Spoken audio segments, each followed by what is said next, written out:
Come on down to Kunkelman Chevrolet. We now have Jaguars. We have Panther bodies. We have Fox bodies. We have Cougars.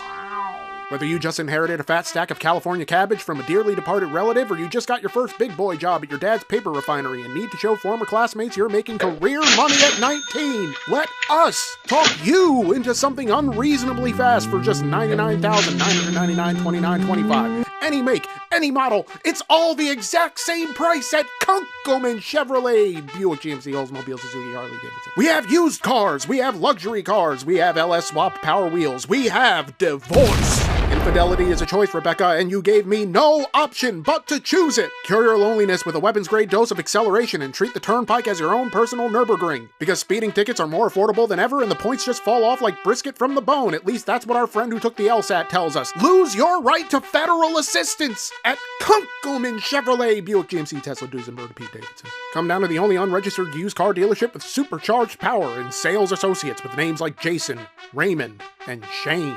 Come get these withering handshakes and coffee so hot you can't drink it, with powdered creamer so lumpy it rests at the bottom of the cup like sunken treasure. Find the X and dig up savings at Kunkelman Chevrolet. Buick, GMC, Hyundai, Suzuki, Kia, Jaguar, but not Ford or Land Rover. When you're gone off that perk 30 and have a handle of wild turkey and the spousal support check comes through in the mail, you just got a hit on eHarmony, and insurance approved your Cialis prescription, that's when you know it's time to treat yourself to a Jaguar F-Type so you can join your problematic army of professional condom forgetters. That price is so rock bottom they bust through the Earth's core, come out the other side and go sky high again. We know where you live! At Kunkelman Chevrolet, but with Riz. There's no half-assing here, this is double cheeks fully loaded, ready to make it clap like the plane just landed. So clear your search history and burn anything you don't want used against you, and come on down to Kunkelman Chevrolet. Buick, GMC, Oldsmobile, Land Rover, but not Jaguar. Ford, Suzuki, Ford, Tesla, Jaguar, but never Land Rover, Chrysler, Ridge Racer, Ford a third time. Off Route 425-2529, Harrisburg. 2014 Jaguar F-Type. I bought a cool car to reel in the hot babes, but it just ended up being a bat signal for office managers. Ah yes, a Jaguar F-Type. If it ain't bespoke, don't fix it. This is the kind of car that attracts devotion like loose bills to a church collection plate. Hey Dave, not to turn away a paying customer, but weren't you just in here for an oil change like 2 weeks ago? Yeah, but it's looking a little dark and I don't trust it.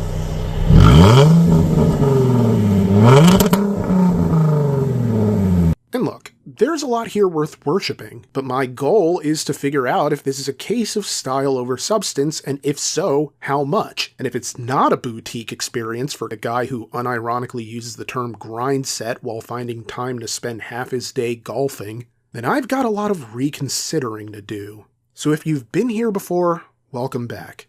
And if you're new, well, I'm the Roman.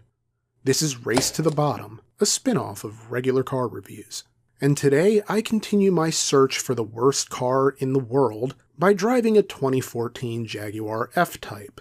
Yeah, I know, it doesn't really make a whole lot of sense. Bewitching, driving is enriching, fire up the jack and get the whole block twitching. Do you need a Porsche Cayman? No, I'm fine here, got an F-Type to keep accelerated for years. 2014 Jaguar F-Type. Hop in, bro. PennDOT just paved the roads and we gotta go break 'em in. Jaguar F-Type. The top and the windows could both be up and I'd still be able to hear the Jordan Peterson podcast from my Camry 3 cars down. Okay, so I've made it known that I'm not really a speed guy, but damned if this doesn't have me reconsidering that position. And no, it's not exactly a huge surprise that a well-maintained, supercharged convertible roadster thing would be enjoyable to drive, even as the internet seems fairly divided on this car for everything from reliability reasons to notions that it doesn't live up to its E-Type heritage, or stand against competitors like the Lexus LC500, or the BMW M4, or the Z4, or insert Porsche here. But I really couldn't care less about any of that because all I really have to go off of is my own experience, and in my opinion, this car is great. Obnoxiously great, actually. It's great in a way that breeds resentment. It's the equivalent of spending weeks researching, writing, recording, and editing a video just to get 2,000 views, and then some rando wipes his bare ass with a Belgian waffle and gets 3.2 million. It's that type of resentment that compels you to search for deeper meanings in things that aren't really that deep. I drove this car, I found myself enjoying it, and then I began looking for a reason why, because it can't just be that it looks cool and it goes fast. It can't be that simple, can it?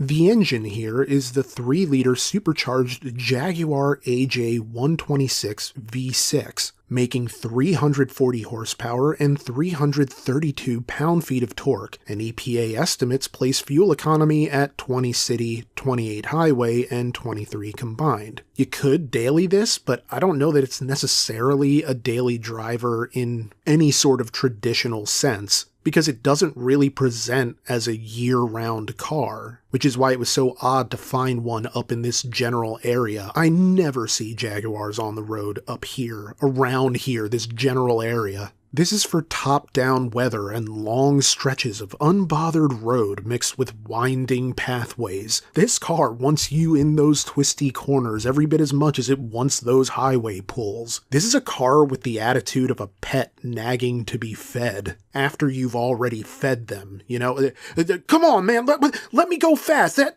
You call that a highway pull? Come on, I'm still hungry. Also, I know you just let me in, but can you let me back out? I gotta take a dump. And so you give in, and you suddenly forget yourself, and oh no, here comes red line. You know what this engine is? It's that uncle who shadow boxes you every time he sees you, and you keep telling him to stop, but you're giggling so he doesn't take it seriously. And now you're starting to get irritated, but you can't really do anything about it because he's your mom's brother, and you don't want to talk back, lest the shadow hands become corporeal. I guess what I'm trying to say is that driving this car can get out of hand in a hurry. Even more than a lot of fast cars I've driven, it's so easy to lose track of just how fast you're going. 1 minute, you're barely above the speed limit, and then the next, you're flirting with a federal charge for reckless endangerment.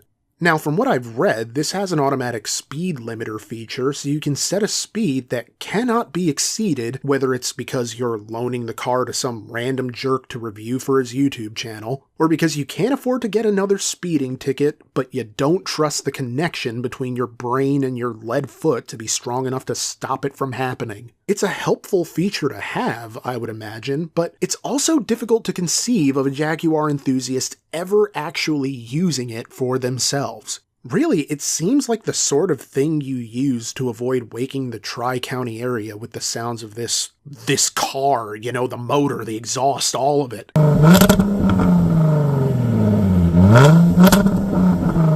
It can be too tempting to let this rip a long, loud one in places you thought were unpopulated until it's too late. Maybe it's just one of life's lessons. So your eardrums are blown out like a backside after Valentine's dinner. It happens to all of us sometime, you know. At some point, you're inevitably going to rev this thing to a point where you get those Morse code popping sounds. And oh dear, there I go making Jiffy Pop again.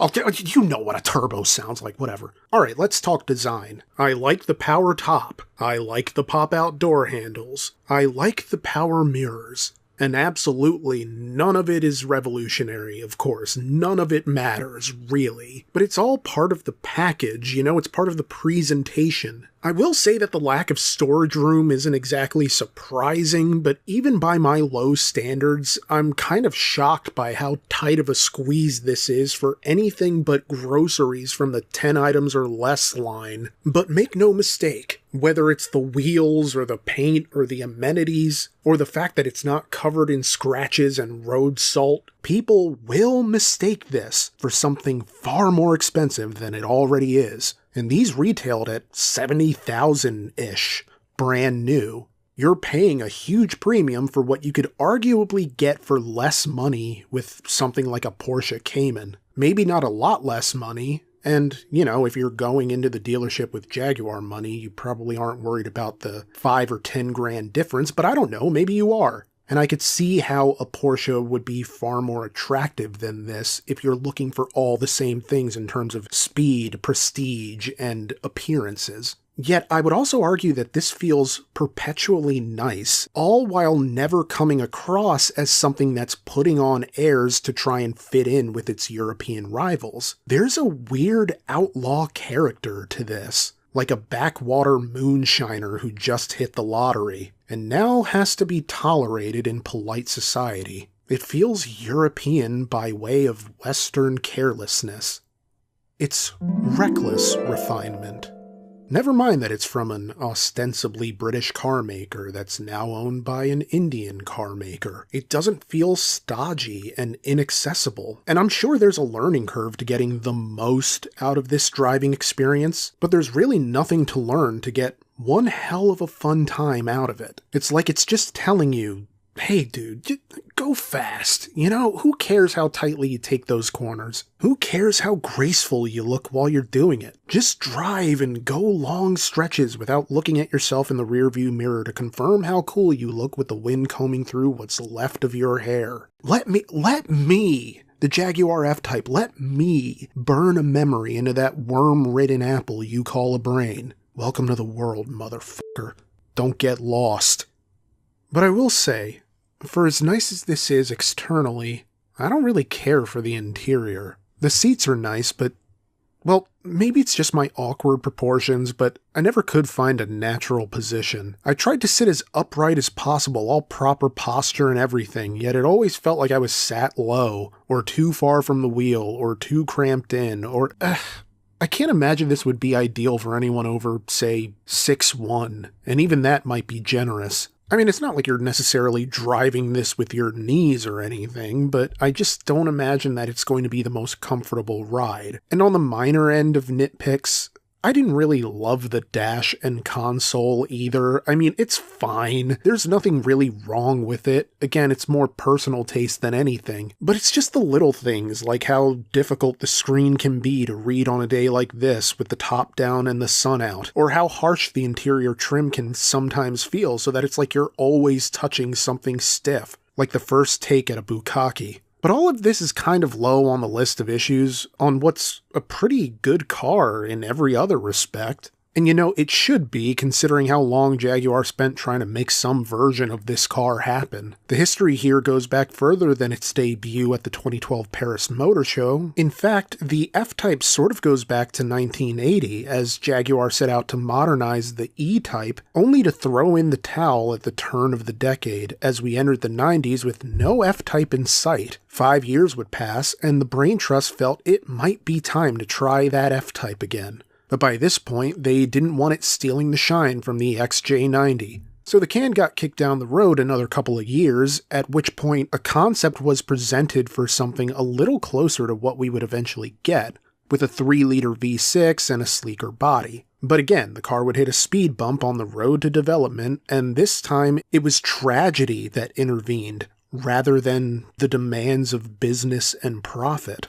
Long story short, the man in charge of this project was Jaguar's head of design, a man by the name of Jeff Lawson. He had been the one in charge of all of this, spearheading the project and shaping the vision alongside a really talented team of designers. This was the man behind some of Jaguar's best-known cars, owing to his start in 1984 as Director of Styling. He brought us the XJ220 supercar, the XJ Luxury Saloon, and the 1998 S-Type midsize saloon, just to name a few. He was instrumental in helping the company out of the desperate hole they were in prior to Ford purchasing the company in 1999, which is why it was a shame that he didn't really get to see the direction the company would take in the 21st century, for good or ill. On June 24, 1999, Lawson passed away suddenly after a stroke.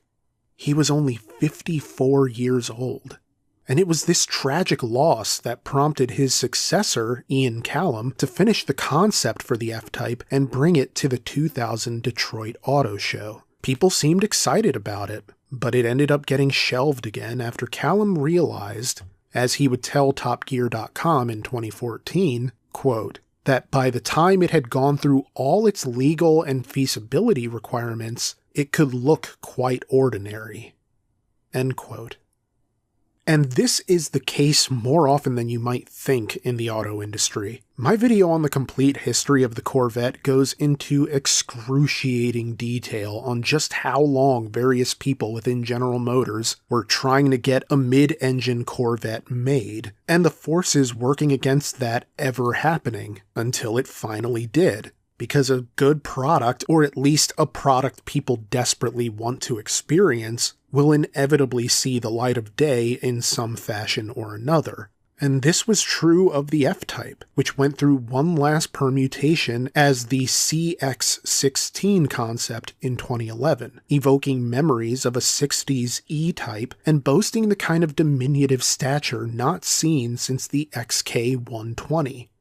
It was a small boy, but it had room to grow, and it was the concept from which this F-Type would seemingly derive, as the F-Type convertible arrived for model year 2013, with supercharged power but lacking the manual transmission initially promised by Ford for the 2000 concept. Not that it matters, since Ford had sold Jaguar to Tata Motors by this point, but what's interesting is that this is one of those rare cases where I don't necessarily dislike the paddle shifting. Sure, no clutch, not a manual, I know. But this 8-speed automatic transmission moves through the gears with precision and urgency, providing a sense of more direct control that's typically lacking in a traditional automatic.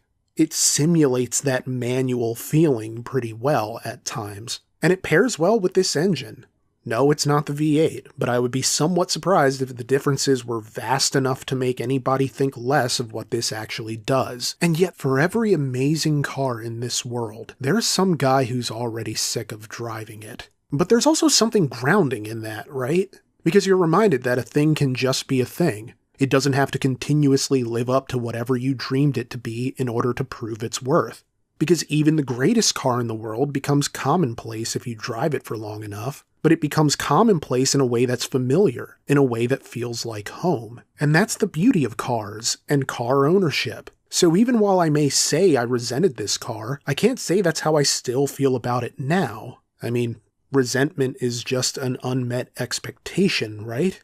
But it can also be an expectation that isn't met in the way you were anticipating. I resented this car for making me think there needed to be a deeper explanation for why I liked it. Because it couldn't be that simple, could it? There has to be some sort of hidden depth here, but there really isn't. It looks cool, and it goes fast. It's not that deep. It never had to be. So, this is going in the top 5, but where? Well, I don't actually want to get rid of the 2008 Silverado, but it's at the bottom of the list, which means if I add this to the top 5, it has to go. So, unfortunately, this is the end of the road for that Silverado, as it drops off the list. Now, where will the Jag slot in? For me personally, and I don't know how many people ever agreed with me ranking it that high in the first place, but I think this is taking the Saab's spot. So the 2014 Jaguar F-Type is now sitting at the number 2 spot, just under the number 1 ranked Lexus SC400, and above the now number 3 Saab 9.5 Sport Combi, my sentimental pick. You know, maybe it wasn't the greatest car in the world, but I really enjoyed that for sentimental reasons. Followed by the Golf GTI at number 4, and the manual Acura TSX rounding out the top 5. I'd like to thank Sam, our volunteer, who I oddly didn't mention before this point, but I also did his Jaguar X-Type like 5 years ago, and I really appreciate him coming through and allowing me this opportunity. With that said, I'm still searching for that white whale, that car so bad even I can't find anything to like about it. So if you have a car that can win the race to the bottom, email me at regularcarstheroman@gmail.com. Right now, we can only accept people willing to drive to us in southeastern Pennsylvania, but drop me a line. And if you like the show, consider leaving a comment, a like, sharing it with someone you know who might enjoy it, or subscribing. And if you want to support the channel in a bigger way, consider joining our Patreon. The link is in the description. Thank you so much for watching, and have a wonderful rest of your week. Quiet while I'm driving home in this car I own. I could lie, say I like to go fast, like to go fast.